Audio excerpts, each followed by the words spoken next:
up to one of them and began to saw. This was the moment of spring when the earth emerges from the snow, looking much as when the snow had trapped it 6 months earlier. The wood smelled of damp and was heaped with last year's leaves, like an unswept room where people have been tearing up letters, bills, and receipts for years. "Don't go so fast, you'll tire yourself," said the doctor, giving a slower and more even movement to the saw. "What about a rest?" The wood echoed to the hoarse ringing of other saws. Somewhere, very far away, a nightingale was trying out its voice, and at longer intervals a blackbird whistled as if blowing dust out of a flute. Even the engine steam rose into the sky, warbling like milk boiling up on a nursery alcohol stove. "What did you want to speak to me about?" asked Alexander Alexandrovich. "Do you remember? We were going past the island, the ducks flew away, and you said you wanted to speak to me." "Oh, yes. Well, I don't quite know how to put it briefly. I was thinking that we are going farther and farther. The whole of this region is in ferment. We don't know what we'll find when we get there. Perhaps we ought to talk things over just in case. I don't mean about our convictions. It would be absurd to try to define them in 5 minutes in a spring wood. Besides, we know each other well. You and I, Antonia, and many others like us, we make up our own world these days. The only difference between us is in the degree of our awareness of it. But that's not what I want to talk about. What I meant was that perhaps we ought to agree in advance on how to behave under certain circumstances, so that we need never blush for one another or make each other feel ashamed." "I know what you mean. I like the way you put it. Now this is what I'll tell you. Do you remember that night you brought me the paper with the first government decrees in the winter, in a snowstorm? You remember how unbelievably uncompromising they were? It was that single-mindedness that carried us away. But such things retain their original purity only in the minds of those who have conceived them, and then only on the day they are first made public. Next day, the casuistry of politics has turned them inside out. What can I say to you? Their philosophy is alien to me, their regime is hostile to us. I have not been asked if I consent to all this change. But I have been trusted. And my own actions, even if they were not freely chosen, put me under a certain obligation. Tonia keeps asking if we'll arrive in time to plant our vegetables. I don't know. I don't know the soil or the climate in the Urals. The summer is so short I can't imagine how anything ever ripens in time.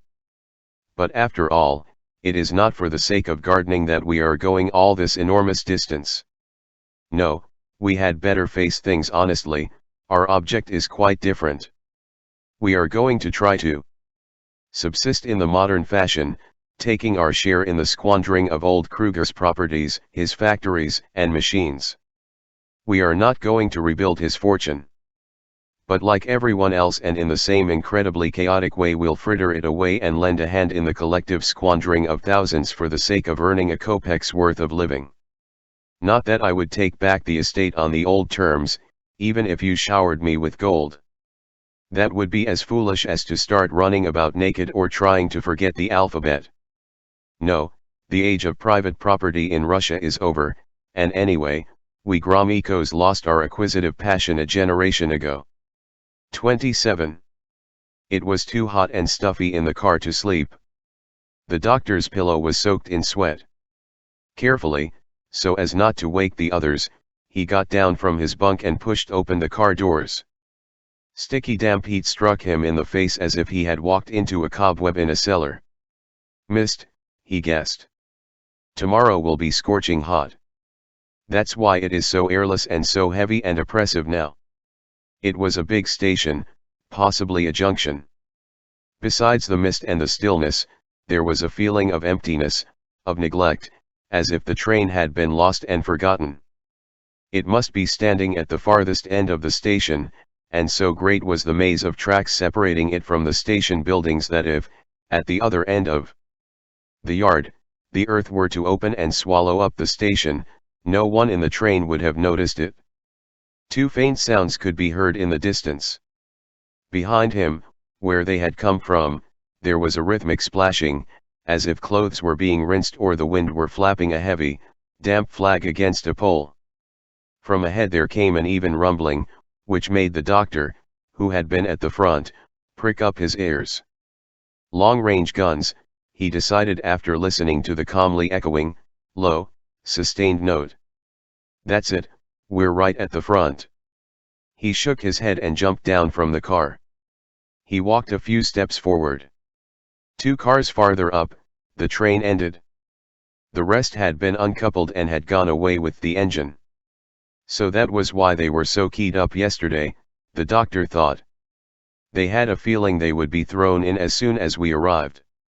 He walked around the front car, meaning to cross the rails and look for the main part of the station, but a sentry with a rifle rose in his path.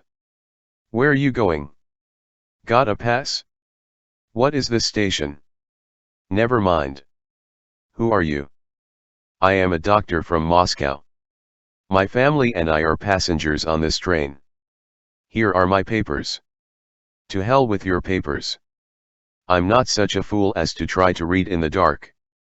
There's a mist, can't you see? I don't need any papers to know what kind of doctor you are. Those are more of your doctors shooting 12-inch guns at us. Put an end to you, I would, but it's too soon for that. Get back now, while you're still in one piece. He's taking me for someone else, thought Zhivago. Clearly, it was no use arguing, better follow his advice before it was too late. He turned and walked the other way. The gunfire was now at his back. There, behind him, was the east. There the sun had risen in a drift of mist and was peering dully through floating shadows, like a naked man through clouds of steam at the baths. Zhivago walked down the length of the train and past the end car. His feet sank deeper and deeper into soft sand. The even sound of splashing came nearer. The ground sloped down steeply. He stopped, trying to make out the indistinct shapes in front of him. The mist made them unnaturally large. One more step, and the hulls of beached boats came up out of the dark. Before him was a wide river, its lazy ripples splashing slowly, wearily against the sides of the fishing smacks and the planks of landing stages along the shore. A figure rose from the beach. Who gave you permission to prowl around? Asked another sentry with a rifle. What is this river? Shot out Harari and Zhivago, though he had firmly resolved not to ask any more questions. By way of answer the sentry put his whistle to his mouth. But he was saved the trouble, for the first sentry, whom it was meant to summon, had evidently been following the doctor without a sound, and now joined his comrade. They stood talking.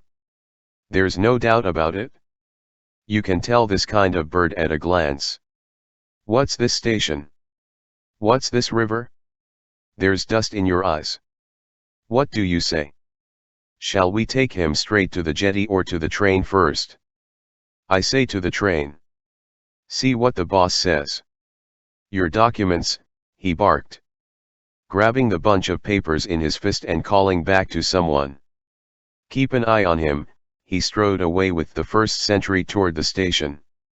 The third figure, whom Zhivago had not so far made out, was evidently a fisherman. He had been lying on the beach, but he now grunted, stirred, and set about enlightening the doctor on his position. It's lucky for you they're taking you to the boss. That may save your skin. But you mustn't blame them. They're only doing their duty. The people are on top nowadays.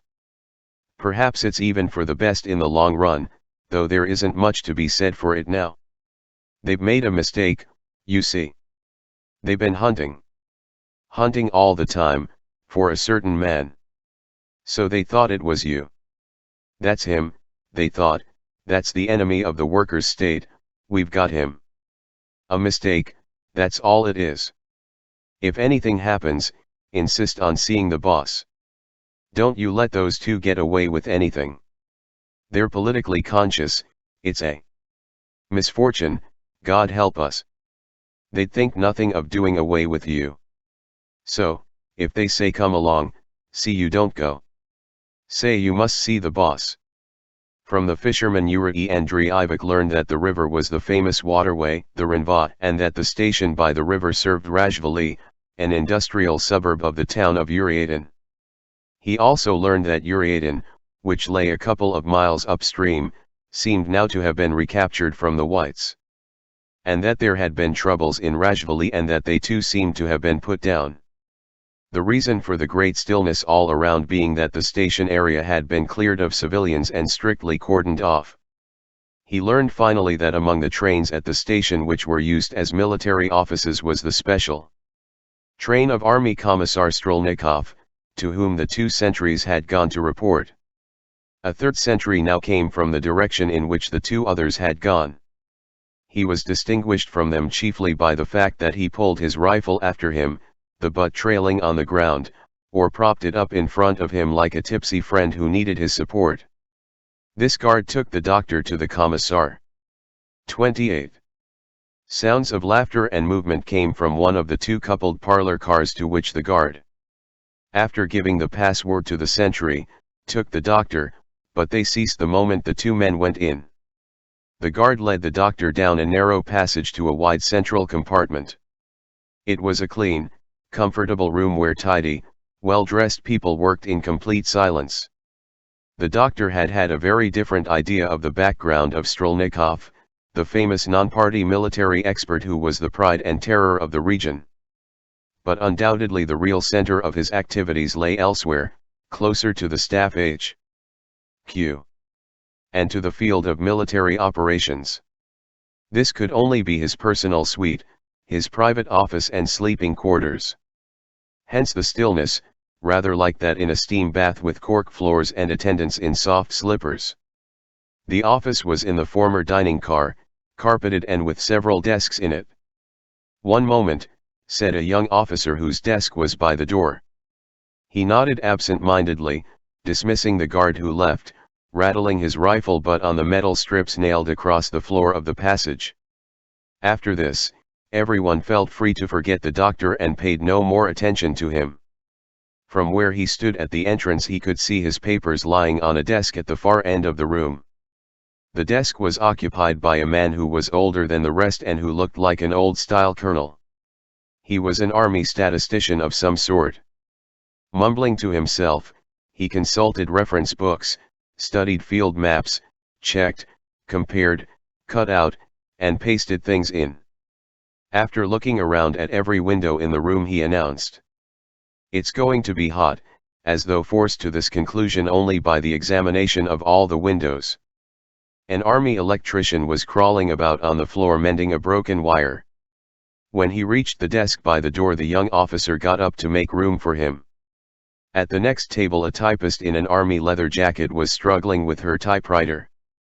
Its carriage had slipped and got stuck. The young officer stood over her and examined the cause of the mishap from above while the electrician crawled in under her desk and examined it from below. The old-style colonel got up and joined them, and all 4 busied themselves with the typewriter. This made Yuri Andreevich feel better. These people must know his fate better than he did. It was hardly likely that they would be so unconcerned and so busy with trifles in the presence of a man whom they considered doomed. And yet who knows? He reflected. Why are they so unconcerned? Guns are going off and people are dying, and they calmly prognosticate heat, not the heat of the battle but of the weather. Perhaps, after all, they have seen so much that they have no sensibility left. To occupy himself, he stared across the room through the window opposite. 29. He could see the edge of the tracks and higher up the hill the station and the suburb of Rajvili. 3 flights of unpainted wooden steps led from the platforms to the station building.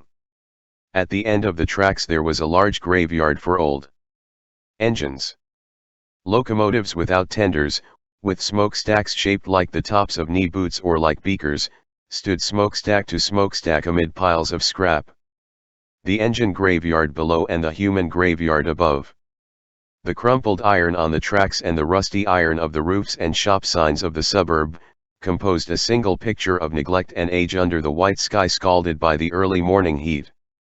Living in Moscow, Harari and Zhivago had forgotten how many shop signs there still were in other towns and how much of the facades they covered. Some of those he was seeing now were so large that he could read them easily from where he stood. And they came down so low over the crooked windows of the sagging one-story buildings that the squat little houses were almost